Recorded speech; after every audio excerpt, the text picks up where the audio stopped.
পাকিস্তান, আফগানিস্তান প্রত্যেকটা দেশে বারবার গণতন্ত্র ভূলুণ্ঠিত হচ্ছে।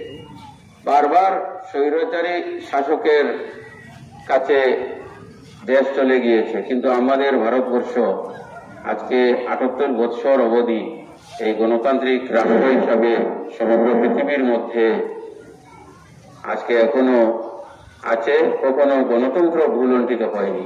তো আজকে আমাদের ৭৮তম স্বাধীনতা দিবসে আজকে আমাদের ভারতবর্ষের নাগরিকরা গর্ব করা উচিত যে আমাদের গণতন্ত্র এখনো টিকে আছে।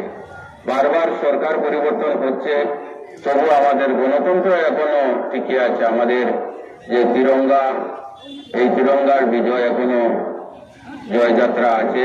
সমগ্র ভারতবর্ষের সাথে আজকে আমরা রয়্যাল গ্রুপ অফ ইনস্টিটিউশনের ছাত্রছাত্রীরা, শিক্ষক, অভিভাবক বৃন্দ আমরা আজকে পালন করতে যাচ্ছি।